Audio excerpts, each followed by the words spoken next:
Hello, and welcome back to Let's Play Betrayal at Krondor. In our last episode, we finally discovered the identity of the strange doppelganger who seems to wear James's face, one Lysle Rigger, and we're trying to track him down. Let's bring up our map. We were in the town of Malek's Cross, and we talked to the bartender and some other people there, and it seems that this person, Lysle Rigger, might be in the town of Darkmoor. So I thought, let's head west, let's try to find this guy, and we'll also visit the town, and once we're done with that, we'll continue our quest eastward, through Silden, Sloop, and finally to our destination at Romney. So for now, let's continue on our way westward, following the road. Once again, always keeping our eyes out for any potential ambushes or enemy encounters. Those servants of Delicon really seem to be lying in wait for us a lot. They really want Gorath dead. I noticed there is a graveyard here. We could dig and look for some treasure, but that's also a good way to get into fights with angry ghosts. Let's hold off on that for right now.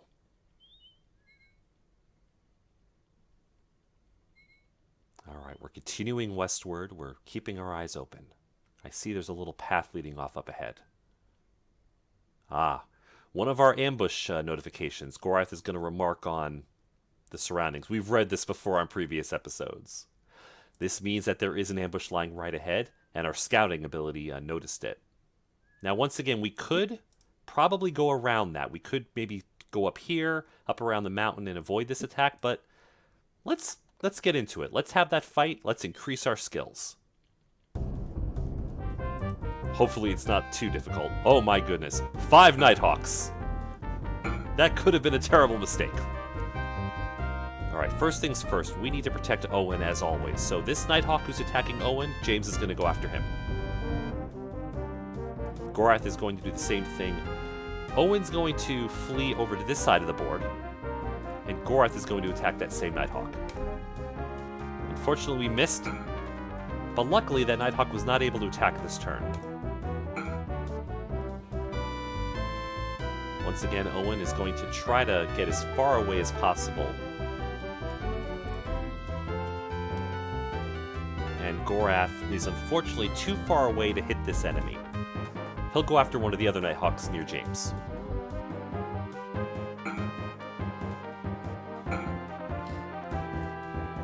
Unfortunately, this other another Nighthawk is now harassing Owen.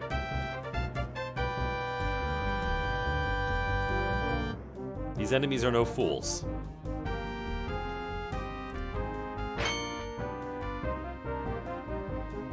James is not in very good shape.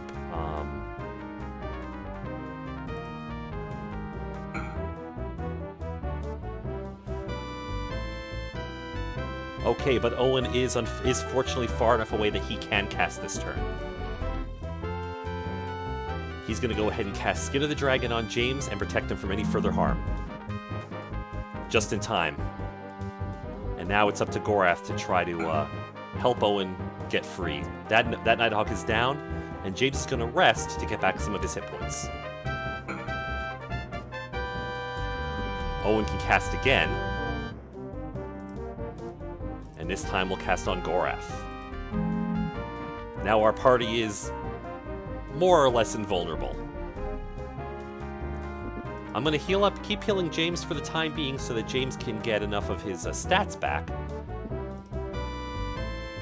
so that he can actually be effective in combat. Because as you may remember, as our stamina goes down, so do our abilities in combat. It's almost like you're too tired to fight.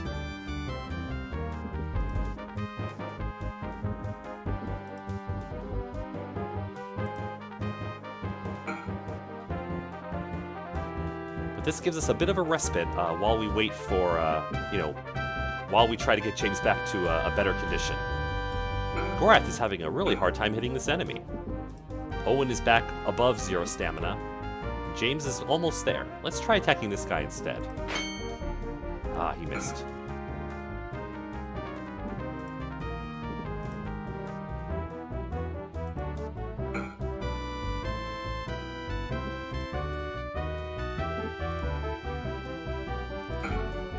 There we are. We finally got a hit off on that enemy. This turn, I think I might have Owen actually go up and attack him as well.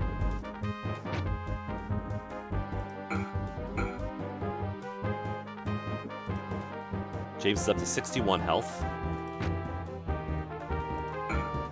And the second Nighthawk is down. Now, James is now no longer protected, if you notice. He no longer has that shimmering above him. Let's move him as far away as he can go. The enemy's going after Owen this turn. I'm also going to have Owen go away. And Gorath will attack that Nighthawk. Now Gorath's protection is worn off, and we were hit by a crossbow.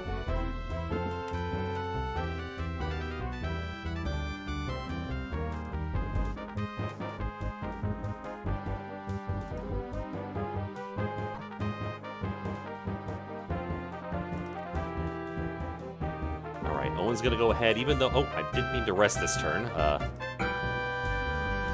That Nighthawk is fleeing. I think James's stats are high enough that he should be able to... Yeah, he has a 60% chance to hit. There we go. The second Nighthawk is down. Gorath is going to hit this guy so he can stop shooting us with crossbows. And Owen can heal.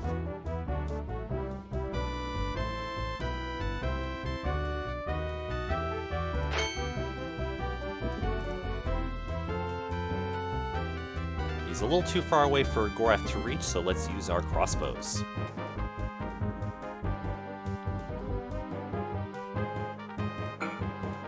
And James got off a good hit.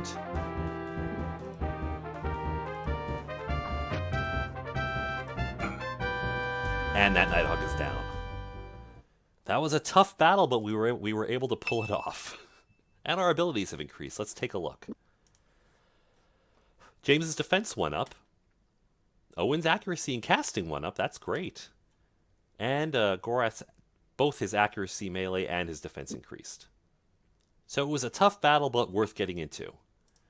Let's see what these enemies are holding. 20 gold. A coin is always useful. More restoratives. We'll come back to the... Let's use our whetstone to increase our weaponsmithing ability, as we always do. Owen's going to hand his armor off to Gorath for it to be repaired.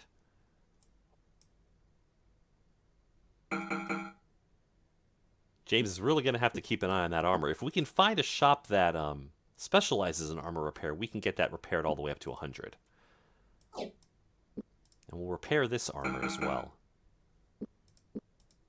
Alright, but we'll leave that behind. We don't actually need it. We'll check our abilities in a moment once we're done looting all of these bodies. The second body, another key, more money, and what is this? Silver Thorn Anti-Venom. Purple globes fanned out from a delicately spun central vein of glass, each small grape-like bulb containing enough anti-venom to neutralize a double amount of silver thorn. Thanks to a formula created by Father Nathan of Krondor years previously, the anti-venom had saved the lives of many who had smeared it on their armor before confronting Moradel raiders, or consumed it to heal themselves of the effects of silver thorn. So if you remember in our last episode when Owen got poisoned and we had to travel to that temple to heal him, this will allow us to heal poison. This is definitely something we want to take with us. Alright, let's repair this armor. Up to 85%. Not as good as what Owen currently has. And let's repair this sword. Up to 85. We're going to have to purchase a new whetstone fairly soon.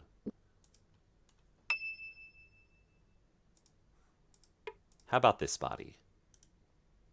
Poisoned rations, let's not take that, but we can always take more lockpicks. A very good bow, at 94%. Let's change out Gorath's bow for this better one. I don't believe... I believe James, yeah, he has enough room for this armor. Let's repair that. And what is this? A tuning fork. James struck the metallic device against his knee, cringing as it sang its high-pitched note. I always dread it when the jonglers tune their instruments, he said, killing the still-ringing note. It's that pitch. If my hearing were any more sensitive, I think I'd bleed from the ears. Now, I'm not sure what this is used for, but it might be useful. Let's go ahead and take it with us. And I want to pick up that sword. We'll have to put one item over. Let's go ahead and share these extra rations that Gorath has. And we'll give these other two to James. Now we can take this sword. Was it this one? No. There we are. And also, there's some more crossbow bolts. We can top off our supply. And we'll give one of these to James as well. Or, sorry, two. There we are. Now we're full up on all of that stuff. I believe there's another body on the other side here. Let's do this. Indeed. Another... Oh, some more torches. I guess we're full up on torches right now. Let's go ahead and give this sword to Owen. We'll take this one to repair.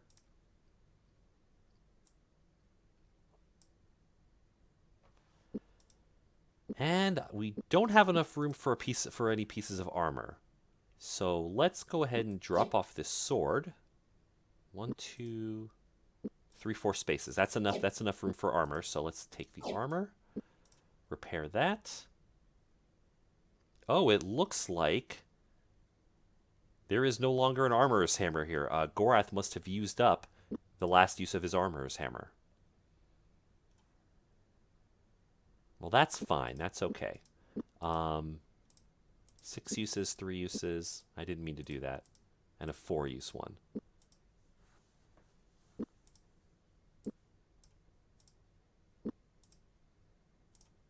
I'm going to go ahead and drop this armor off here. Give the armor that we just picked up to James so he can repair it. He'll get some experience out of it. And then we'll give this back to Gorath. And that's all for now. So let's take a look at our stats. Gorath's weapons craft is all the way up to 75. His armor is up to 62. And James also got an increase. He's up to 43 and 40. Not as good as Gorath, but he's getting there. Well, that was a pretty fierce battle, but we did survive, once again with Owen's help. If it wasn't for Owen, I don't know how we'd be able to get through these battles, and it seems the biggest challenge is keeping him free and clear of enemies as we go. Looks like there's another temple here. The Temple of Ruthia. Let's go ahead and give it a visit. Let's check out the mandala so we can memorize it. We're very slowly increasing our ability of a range of places that we can teleport to. Alright, let's talk to the whoever's in charge here. James seethed. 4 times they had asked one of the temple's golden-robed priestesses to send for the high priestess, and 4 times they had been left waiting in the alcoves of the temple's central courtyard. When at last it became apparent that their repeated summons were not going to be answered, James shook his head. We don't have time for this. Let's get going. Well, that's a shame. I wanted to check another thing while we're in here. While we're in temples, we can bless items. So, for example, I could have the temple bless my weapons or armor to increase its stats. And earlier, we passed the Temple of Lim's Kragma. From what I understand, they do a very good job blessing items. So, on our way back up the road towards Romney, we might stop off and get some of our items blessed, just to give us that little bit of an extra edge in combat. Well, night's fallen. Let's go ahead and rest, and we can heal up a little bit. In fact, I think we'll go ahead and take an extra day just to rest until tomorrow. We don't want to get surprised on the road and, not be ready for battle. All right, how far are we from our destination? Looks like we're about halfway there. So let's keep going.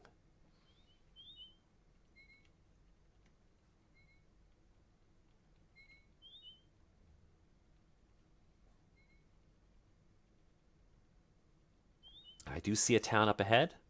Is this Darkmoor? Yes, it is. We've made it. All right, let's go explore the town of Darkmoor. James pushed the door open.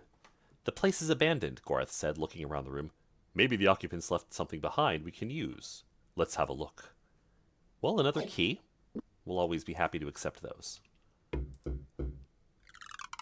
James knocked on the door.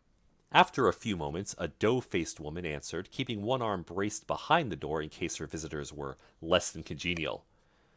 What is it you want? Although she clearly was addressing James, her gaze danced nervously to the Moradel. I've had enough run-ins with strangers of late. We were looking to get a bit of water per... James started, but found the old woman had slammed the door.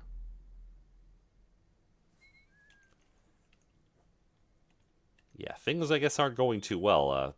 Strangers about and, bad things afoot. This looks like it might be the inn, so let's jump in here. Darkmoor's Rest. Let's start over here. Within, the accommodations were humble. Several splintering tables had been jammed into the common room and arranged to accommodate perhaps 25 men, 30 if hunger pressed them.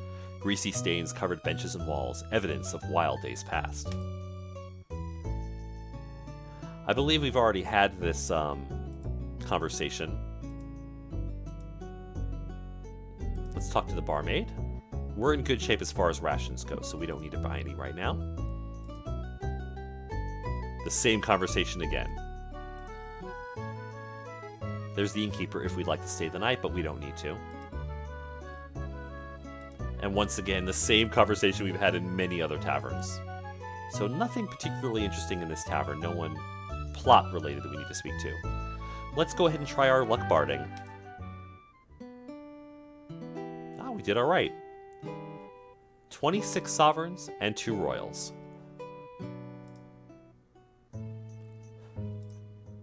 I'm always willing to accept that. And our barding ability has increased. Let's take a look. Gorath's is up to 10. I need to remember to keep practicing with that practice loot we bought. What about this building? After knocking on the small wooden door, James stood back to survey the house and its surroundings. Darkmoor seems friendly enough, he said. The door swung open and his attention shifted to a smallish woman who greeted him with a hug. Oh my, aren't you a dear? My name is Caroline. What's your name? Before James had a chance to answer, she ushered them all into the house. Inside, amidst a collection of knickknacks and odds and ends, no doubt collected over 3/4 of a lifetime, they introduced themselves. They talked for several minutes as she refilled their water pouches with a pitcher setting on a small wooden table in the corner.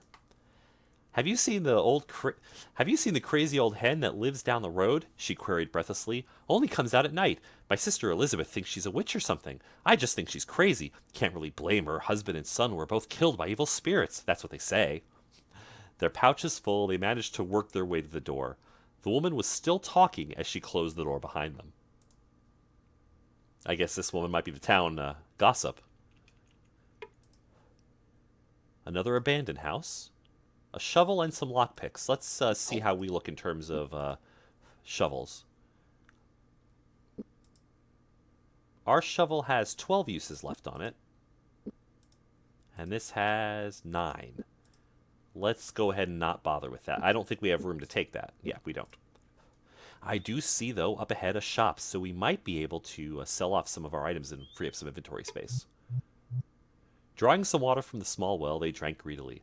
Then, stopping only long enough to fill their pouches, they packed up and prepared to leave. Okay.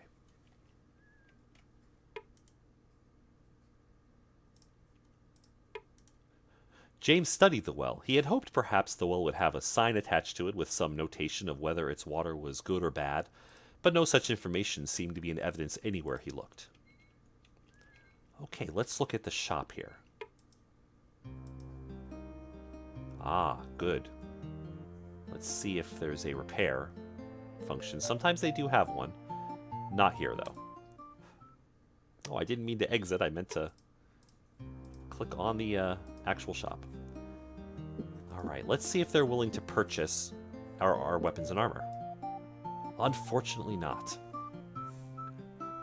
Well, let's see what they have to offer. We could get another armorer's hammer if I can get rid of one item here.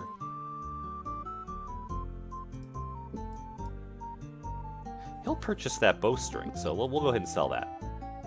I've had a pretty good luck in finding new bows and just changing them out. And if it really comes to it, we can always go purchase one later. But let's get a new armorer's hammer for Gorath. Let's try haggling. Unfortunately not, and it's now unavailable. Alright, so we're going to buy that at 27 gold. We're also going to want to replace our whetstones. This is down to 11 uses. That's not too bad, but this one's down to only 2. Let's see if there's any other items we can sell. How about these dragon stones? We aren't really using them. Well, he doesn't want that.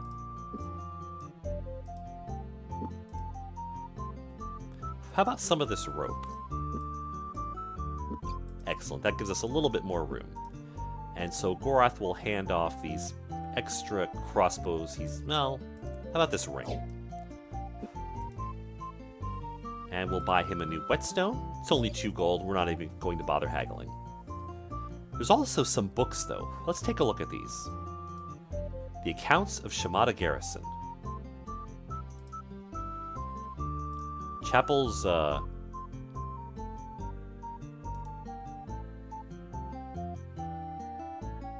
was going to say, Chapel's armor and weapons. Even with a cursory glance, you could tell the book was rife with spelling errors, apparently much to the vexation of a previous reader. Large sections of the document had been struck through and rewritten in a more elegant hand in the margins of the book. So this will have something to do with armors and weapons, probably armor and weapon repair. The Psalms of Dala. And Dala, is kneeling over men in the field of battle, so this may have something to do with increasing our abilities in battle. Strategies of trading probably helps us with haggling. I don't know what the Shamada Garrison book does. And Thifel's Bird Migrations. James grunted, the volume a leaden weight in his hands. Considering the difficulty he had in getting through even the thinnest written works presented to him, he was astounded any writer would actually have the stamina to fill 1,000 or more pages stitched between the book's leather covers. This will increase some stat that we have, and I don't know what it is, but basically you get these items, you can use them, it takes time, and they have 100 uses, and the more you use them, the more they increase your statistics. We know that this is here, we can always come back later if we want to do that. Alright, what's over here? Another abandoned house. 47 gold! And a better that's a light crossbow, though, so we're not interested in that. And it's not as in good condition as any of the ones we have. A middle-aged woman met James at the door. "Good day to you," he began. The sentence hung unfinished in the air. "Come in! My, aren't you fellows handsome? My name is Elizabeth. Are you married? My sister Caroline's a lovely young girl, and I think she would be just perfect for you. Would you like to meet her? Well, never mind that for now. Come in, come in." As the woman drugged them into the house, Owen marveled at the way she seemed to be able to talk without ever taking a breath. "My husband would agree if he was here, but he works at the Mercantile, the store just down the road. Does pretty well for himself. That's why we have this house, too. He had this house built just for me. Can you imagine? I used to help him at the shop, but now he insists I stay here all day long. Isn't he just the sweetest man?" After several more minutes that felt like hours, James excused himself politely, and they headed for the door. The woman called after them as they left, but they pretended not to hear. Well, that's a bit strange, isn't it? This woman's name is Elizabeth. The other woman mentioned Elizabeth, but mentioned that her husband and son had been killed by spirits. That's weird. Night is falling. Let's look in this last house here. After knocking several times, James had just about concluded that nobody was home. "Come on," he said in Gorath's general direction. "There doesn't seem to be anyone about." Just as he was preparing to leave, a shuffling sound inside the house caught his attention. "Hello? Is anybody there?" he shouted. For several more seconds he heard nothing but silence, and again he was about to leave. This time a hoarse whisper stopped his exit, though he couldn't make out what the voice on the other side of the door was saying. "You'll have to speak a little louder. We're just passing through, but we would like to talk to you," James said.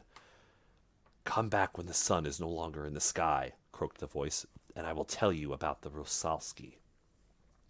Hissing emphasis was placed on this last word. James tried to get some further information, but he was greeted with naught but silence. "Come on," he said, "let's get going." Alright, so let's wait until after nightfall then. We'll rest here and let's see if that person will talk to us. The moon hung in the cloudy sky like a pale lantern. "Come in," said a gruff voice. They opened the door to a small dwelling and walked into a room lit by close to 100 candles. Shadows danced crazily on the walls, a sight so distracting it took James several moments before he noticed the strange old woman sitting cross-legged on the floor.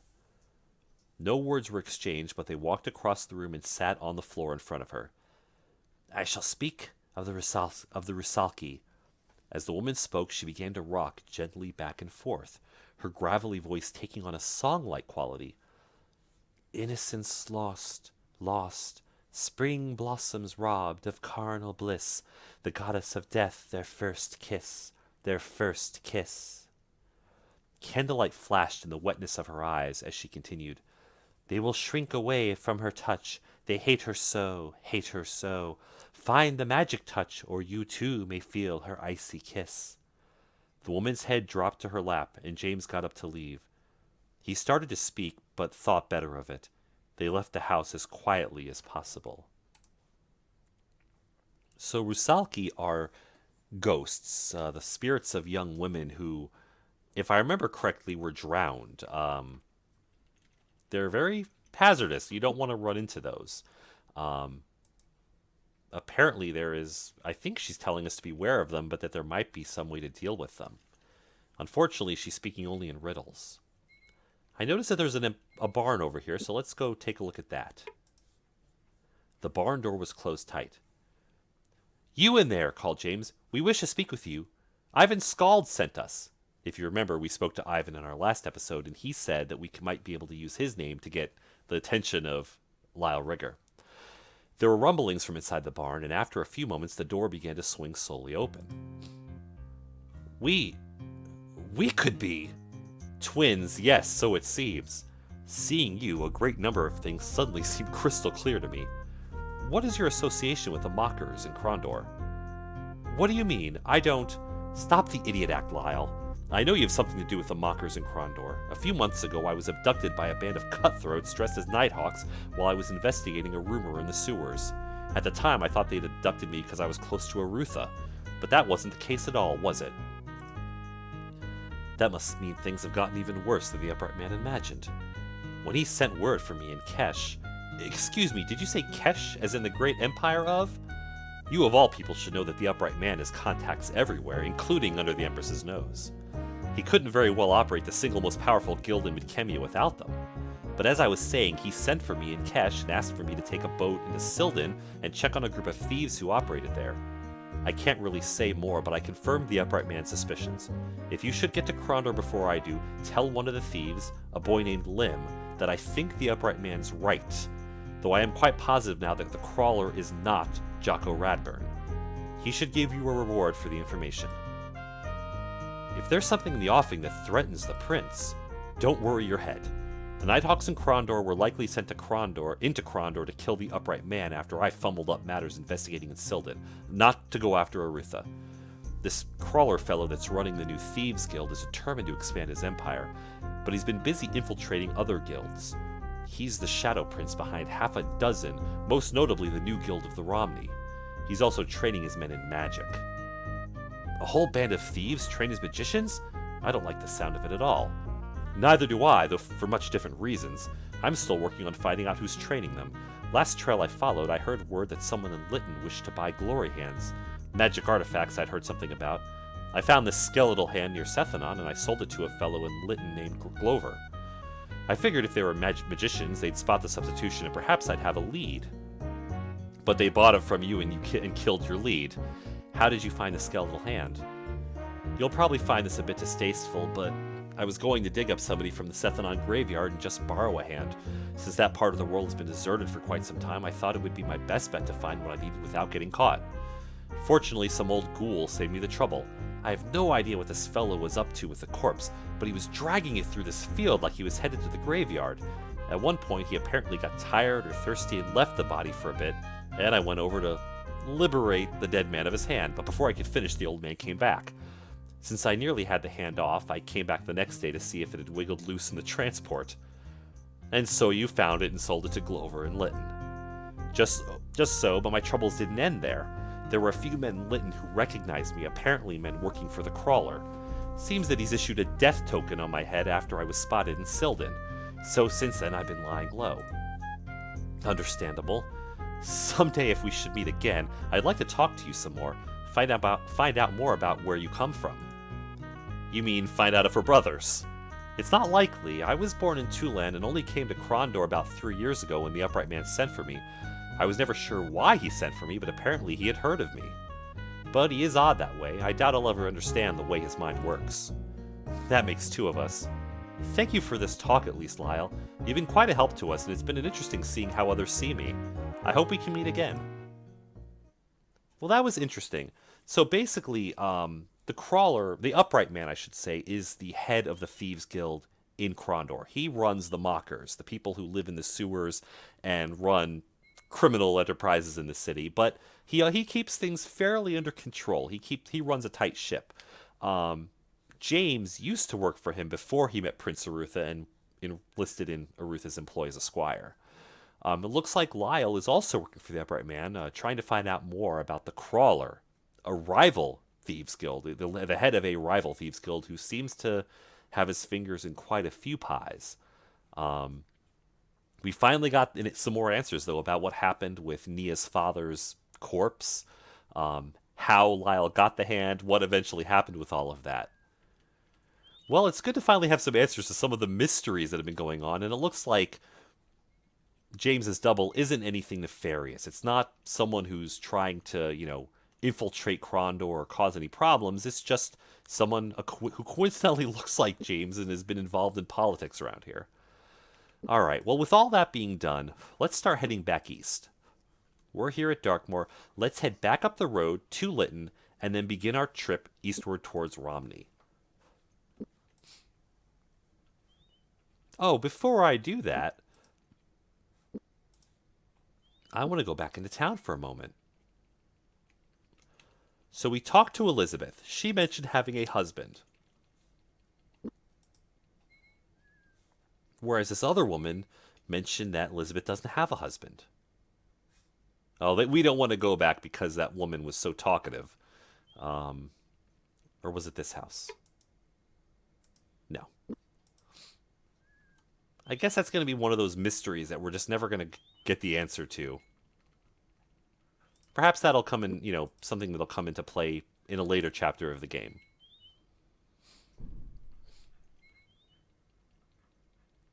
It could also be just the normal unreliability of town gossips.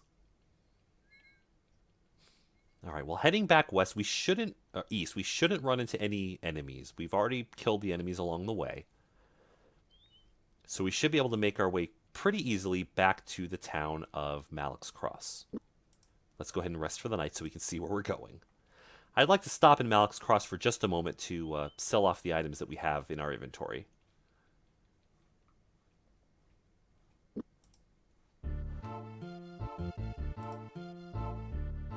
Make sure there's no repair option here. No.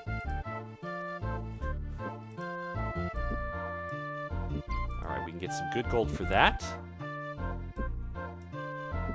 As well as that.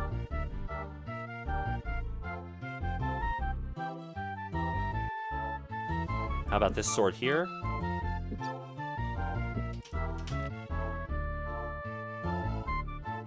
Some armor here. This armor as well. And this sword. Let's take a look and see what they have to offer in the shop itself.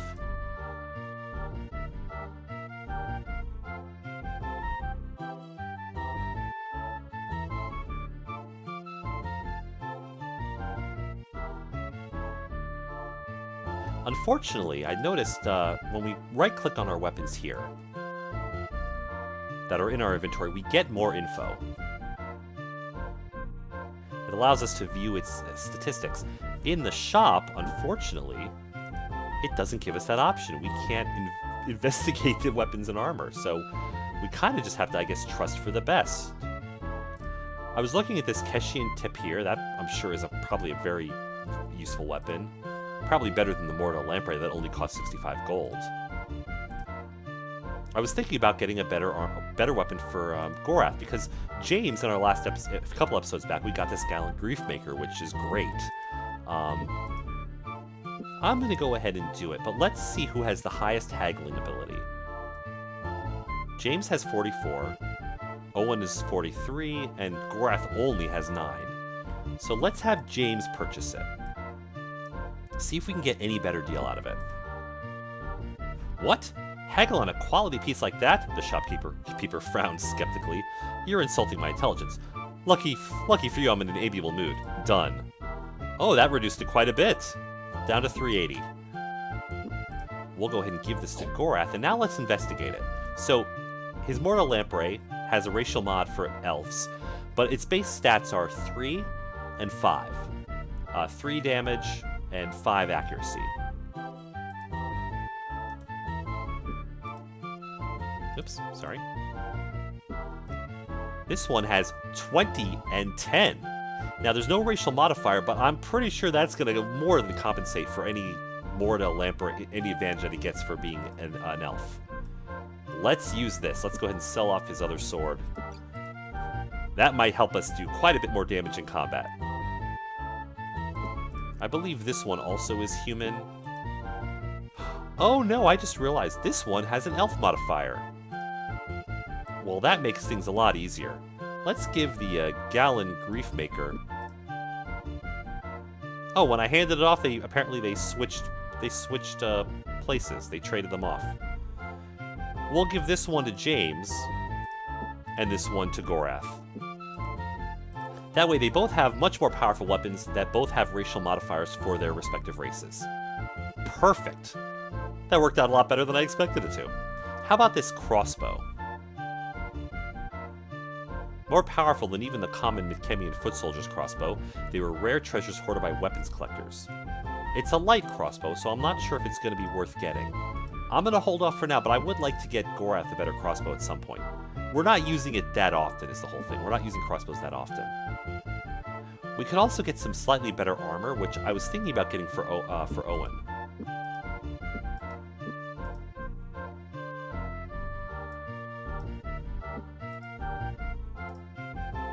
That won't work, but we can buy it. So let's just give it to Owen.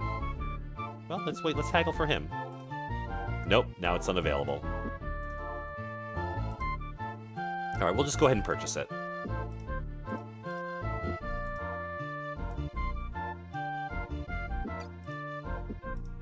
We'll sell off his current armor.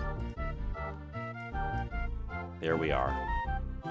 Alright, so we're a little bit better equipped than we were previously.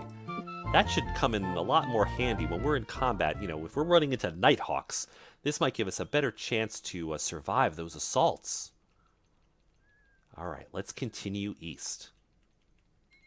I'd like to head to that Temple of Limbs Kragma and get some blessings on this armor and weapons that we have. Maybe we'll even find a weapon shop that does repair work, so we can get James's armor back up to snuff. All right, I think this is the temple. It is. Let's see what the cost is to bless our weapons, just to give us an even more of an edge. A priest accepted the item. Carefully, he laid the Keshian tapir on a low table covered with a white cloth while he opened a book which he retrieved from a cluttered bookshelf. Flipping through its tattered pages, he found a column of numbers and ran his finger down them. I've always wondered why the price of a blessing varied from item to item, James said, watching the priest. Does it have something to do with the gods? Rather more to do with how the item was made, the priest explained. If there are any special metals used in its construction or spells used to bend the metal, then they become factors in how difficult it will be for us to make a blessing stick. Leaning closer to the page, he stabbed a figure. Ah, here it is. For your Keshian tapir, it'll be 245 sovereigns, the priest said. Ooh, that's a lot. Let's hold off on that for now. What about the armor? 155 for that. What about for this Gallant Griefmaker? 230. Okay, it's a lot of money to bless them. We will hold off for now, but it's good to know that the option's here if we want it. and we know where the temple is, we can always teleport to it in the future. Alright, night is falling once again. Let's rest. And we should be getting to the town of Lytton very soon. There's a Nighthawk we killed previously.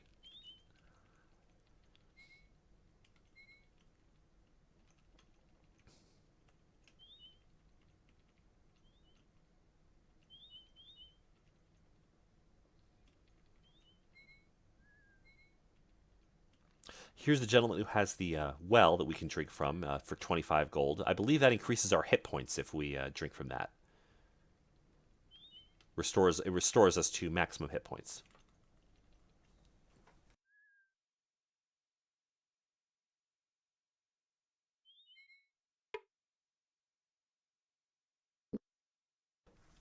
I thought there was a shop here. I may be misremembering.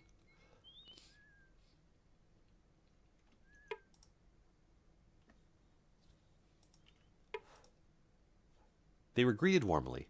After a friendly chat and a swig of ale, they refused any further hospitality from their host. "You've been more than generous," James said, grabbing his pack. "I think it's time we made for the road again." Oh, that's that house. I thought that was this. That's a barn. I guess there isn't a weapon shop in this town. For some reason, I thought there was. Alright, well, in that case, let's continue on our way to the east. Let's see if we can make it to the next town, which should be Sildon. Now, this is uncharted territory, so let's keep our eyes out for any enemies that we might run into. I believe this road will take us around to the noble's house, to the Lord of Lytton, so we don't need to go back that way. Just confirm real quickly. Yeah, that takes us back to Lytton's house. We've already spoken with him.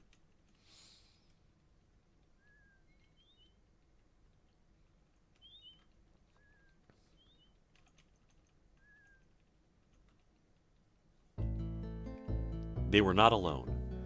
Gorath's pulse quickened as he saw the lone figure approach, but when it became apparent they were not being attacked, he relaxed a bit, squinted slightly in an attempt to see who was about to join them. A book. "Excuse me, sirs. I will detain you only a few moments. Can you show me the way to Lytton? I am told that there is someone there who requires my services to pick a Weber lock. The letter I received from there sounded most urgent." "Impossible! A Weber lock cannot be picked." "Perhaps not by you, but one skilled in the arts of subtlety. He may know how to penetrate even the most difficult of locks. It is a matter of patience." "I don't care how patient you are, a Weber lock cannot be picked. You're making idle boasts." "And what would a book gain telling strangers a fact that was not true, eh? I merely say these things so I may advertise my services, and you might make use of them one day. I state simple fact. There is no lock in this kingdom of yours that a book cannot pick. None." "Is that so? Perhaps you could teach us how to pick Weber locks." "It would take more time than I think you would care to spend. I spent 5 years at the foot of my master Califad in the shadow of Mount Ashunta learning the art, but I could perhaps improve whatever skill you may already possess. A small fee of 70 gold sovereigns should pay for my time." 70 gold pieces for a lesson in lockpicking? That's nothing short of robbery." "You are wise. I should not cheat myself in this fashion. 80 sovereigns, but I cannot raise my price any higher, despite the great deference you show to my person. Is the arrangement to... I'm sorry, that's funny. Is the arrangement to be sealed?" Oh, this guy is confident. "Well, let's get a lesson in lockpicking, because we could always use that." "Alright, Keshian, 80 sovereigns, but I'm warning you, I doubt there's anything you can teach me." "You must open yourself to new things. This is the first learning. Without this opening, you will not be complete. Opening yourself is like opening a lock. If you cannot open, then the lock may not open. You should understand that there is no difference between yourself and the lock that you pick. All these things I will demonstrate with a test lock that I carry with me. Now I want you to observe." Keshian double talk. Wait a minute, how did you do that? I couldn't see. Do that again. "That is it. You have received your first lesson, Dark Eyes." "That was too fast. I couldn't catch what you were doing." "In time, you shall realize what was done. In your mind, the events will unlock, and thus your hands will unlock as well. I must go now. Goodbye." "Wait! But our lockpicking ability has increased. Let's take a look. Up to 68%. Owen's is up to 16, and Gorath is up to 26. We'll have to see. Time will tell if that was worth the trouble, if we run into some good locks. Someone was camping here. And there is a house here. Let's just look around in the distance, make sure there's nothing here. No one has lived here in some time. All right, let's continue. A little path is leading off to the side here. Looks like a shortcut. Okay, looks like one road leads down to Sildon, so let's take that southernmost road,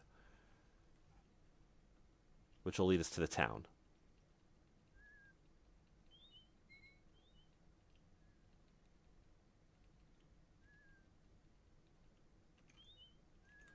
This must be the town here. I see a sign.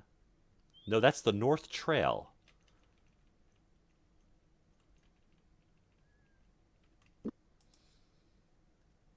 So that trail leads, oops, let's go the other way here. Back the way we just came, and there was a shortcut across it. And this road must lead us down to Sildon. So we're going to continue eastward, heading towards the ocean.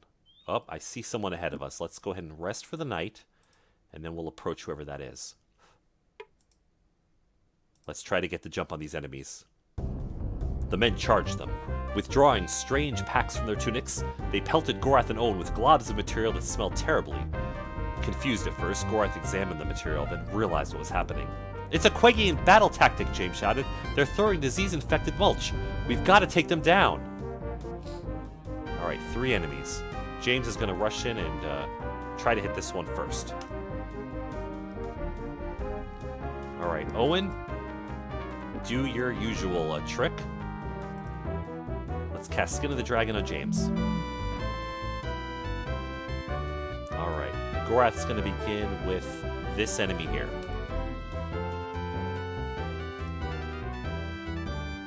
And Owen will go ahead and get into it. These enemies don't seem to be too tough. But we seem to be having problems hitting them.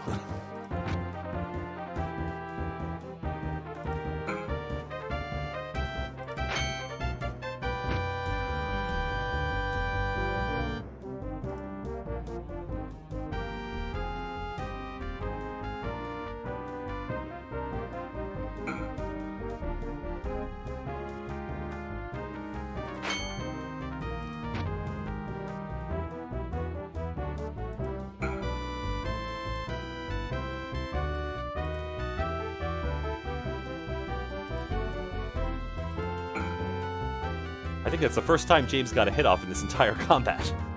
Owen's been doing a lot better than him this time.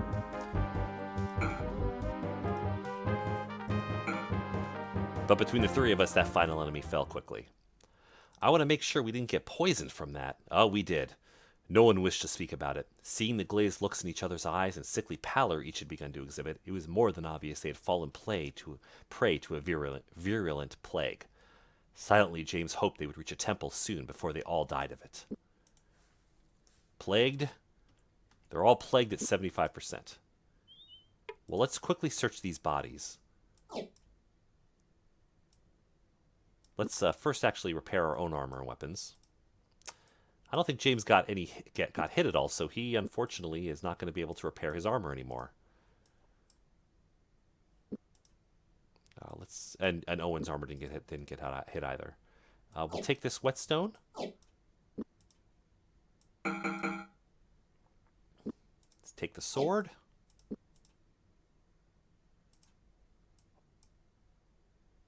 All right, let's check the next body. 11 rations. Let's top off whatever piles we have. We can give 13 to James. Well, let's give all 11 to him, actually. Sorry.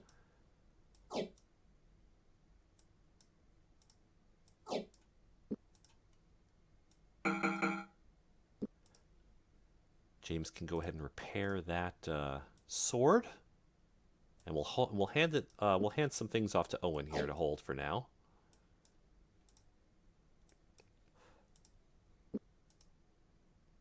Wait, was that everything that body was carrying? Yes, it was. And then the final enemy. Another sword and another set of armor.